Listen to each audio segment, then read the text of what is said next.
everyone, welcome to TalktousToday. I'm Namita. And I'm Simrit. On Talk to Us today, we will be discussing the reopening of schools post Corona. Yeah. Now, as you know, Namita and I are based out of Delhi, and schools here have been more or less closed for the last 2 years. From March 2020, most of our children have had to deal with online classes and a lot of self study. With optimism and hopefulness, we all are gearing up to send our children back to school. We have been informed that schools are now reopening with certain norms in place. However, everyone is reasonably, apprehensive at this point. Yeah, I did as well. And I've shared that with you, Simrat. I wasn't comfortable sending my kids in January, but COVID scenario has taught us that everything is unpredictable. And so are my feelings. So today, today I am far more comfortable sending them to offline school, and I'm looking forward to it, honestly. Yeah, I mean, all of us are. But the fact is that even when we're not comfortable with the kids going to school due to coronavirus or whatever else, we know it's so important for them to be in physical school. I think all of us kind of took for granted the advantages of physical school. I don't think I took physical school for granted, but I did overestimate the advantages of homeschooling. So, homeschooling has so many challenges, but the biggest challenge for me, especially because of COVID, has been the physical interaction for children.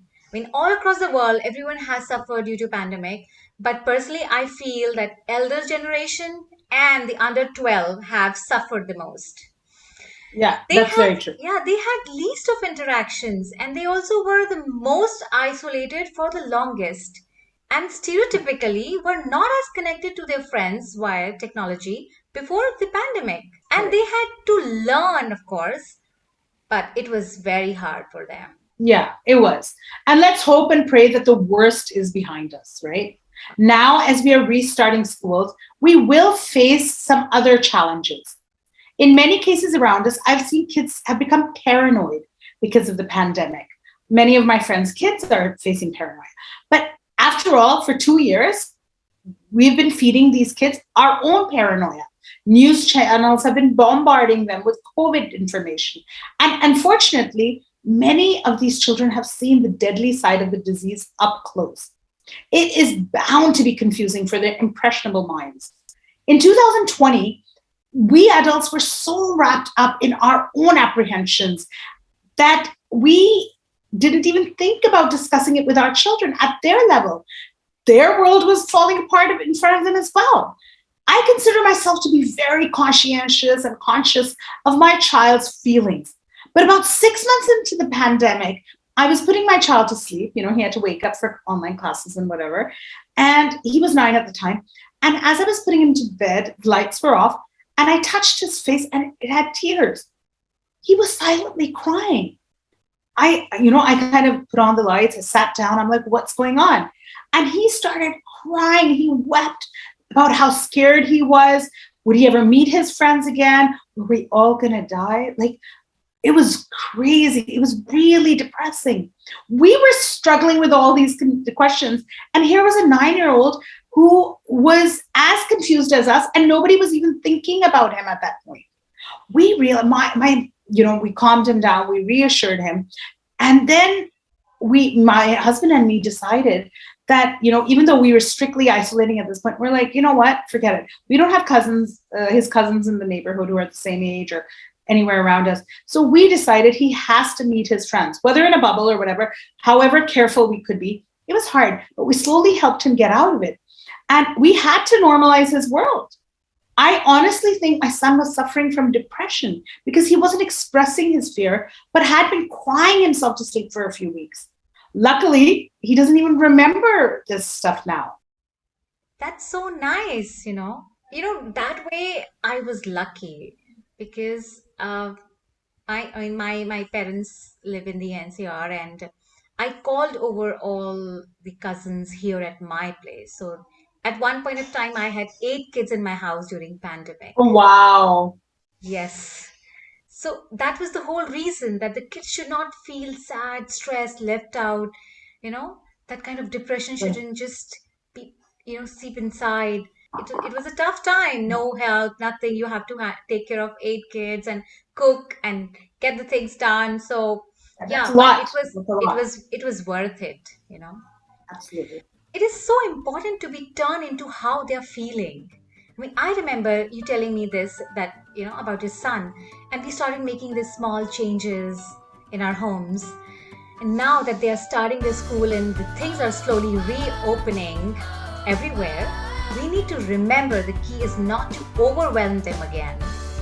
Yeah. Because they are stuck at home for past 2 years, the younger ones aren't used to going back to school full time. They may want to, but we slowly need to readjust their timetables. A full day at school is about like 7 hours outside the house, and it will cause them fatigue and anxiety. I mean, the reopening has to be in the phased manner, even if the school has reopened. I mean, parents should not pressurize the kids when they come home, or, let the kids slowly readjust to the school timing. And if they need downtime when they're back home, give them that space that they need.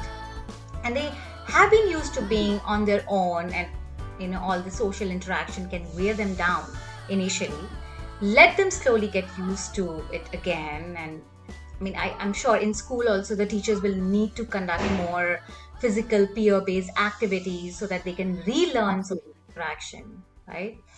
And the teachers may also need to look into their postures in classrooms, because most of them have maintained a poor posture during online classes, like slouching, lying down, and Yeah. just A so lot of the kids were taking classes lying down in bed. I mean, I know the yes, yeah. teachers used to get fed, No, yes, but and even my daughter, like, Mama, I just want to oh, lie down. There's no writing work is happening. I wow. just have to listen. Let me lie down and listen to the teacher. Oh man. She's Yeah, young though, right? yes. And posture is very important for physical and mental development of a child. Yeah. It's Also, all, like there's another thing. Many of the kids have had different sleep patterns because of online oh, classes. I mean, ask my son me. is like pushing it, right? You Ask too, me. right? Oh God. Sleep pattern. I mean, it's so hard to put them to bed in the evening. And we need to slowly get their sleep schedules back on track. Even as adults, we forget how important sleep is. So, but for children, it's extremely important again for their mental and physical growth. According to CDC, the Center for Disease Control, this is in US, but children and adolescents who don't get enough sleep have a higher risk for many diseases like obesity, type 2 diabetes, and poor mental health and injuries. They're more prone to injuries. They're also more likely to have attention and behavior problems, which can contribute to poor academic performance in school. So That's devastating. get their sleep schedules back on track, guys. CDC recommends 9 to 12 hours of sleep for 6 to 12-year-olds and 8 to 10 hours for 13 to 18-year-olds for optimizing their health. And we need to ensure we're their caregivers. If they are sleeping late at night, the best way is to start getting them to bed earlier, 20 to 30 minutes every week, and then slowly keep doing it till they reach their recommended sleep time, I think. Yeah, absolutely. My daughter is so excited about going to school now, and as I mentioned, it took me hours to put them to bed, my kids. Right. Now that school has started, oh, she's super excited. She'll go to bed at 8:30, and tell me, That's Mama, awesome. yeah, and she'll say, Mama, wait, no matter what we are doing, she will just go to bed at 8:30. That's it. That's It lovely. doesn't matter whether we are, the lights are off or we are still having our dinner or not. She's just so back on schedule. And she tells me, That's Mama, perfect. wake me up at 7 or wake me up at 6:30. You're like, 6:30 is too Great. early. Yeah. And it feels so nice that, both my kids, they get up on time, start getting ready, and with a nice smiling face. And that Nice. really makes my day. And I That's guess awesome. if your kids are super excited like my kids, bingo, half of your stress and anxiety is gone already. True that. Definitely, definitely. Yeah. And once they go to school, another big challenge which I've been thinking of is this deprivation of screen time, Yeah. which they have been used to for the past 2 years. As they become more regular at school, parents might expect them to go back to their old routines, which may be like less screen time than they had pre COVID. However, unfortunately, most kids have become used to more screen time, and as they come home after school, they might demand for more TV or gadget time. I mean, as parents, we will need to find the best way to deal with this. Yeah. Screen time has always been a personal parenting choice and will still remain, Absolutely. right? But if you do feel the child is throwing tantrums or becoming unreasonable in his or her demands or for screen or gadget time, please don't feel shy about turning to a professional help to check So important. whether the child has a gadget addiction or not. It is very, very important. Absolutely. I mean, Yeah, I agree. I was reading and I found out that there's a study conducted by this Jaipur-based JK Lone Children's Hospital. It was found that 65% of children became addicted to electronic devices during this Oh lockdown. my God. Are you serious? Yes, while 50% of them couldn't stay away from their gadgets for even half an hour. Imagine? Half an hour. Yes. Wow. That's overwhelming. That's a very overwhelming statistic. But the truth is, I agree with Namita that as long as a parent recognizes a problem and is ready to deal with it, all problems can have solutions. It's Yes. just recognizing and seeking help. That's the hard part.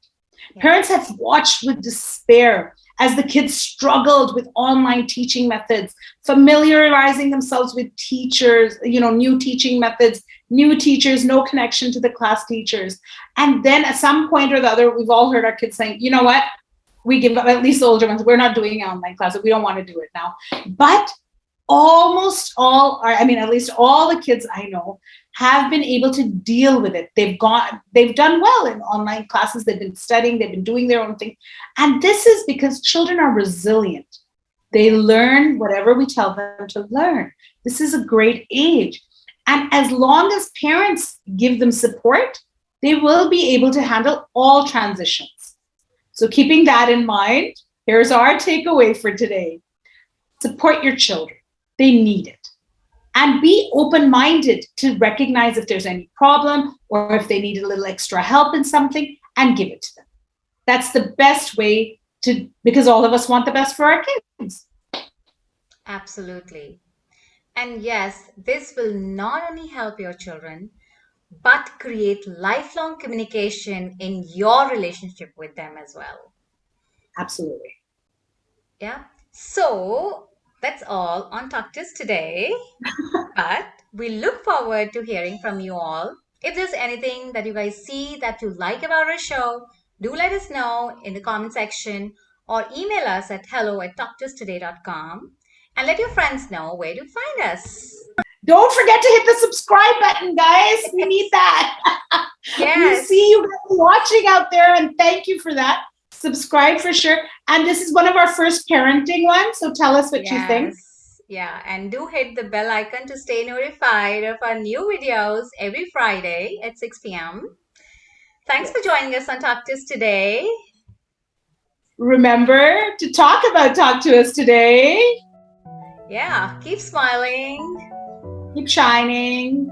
And most importantly, keep talking. Yeah. Thank you guys. See you next Friday. Bye. Bye.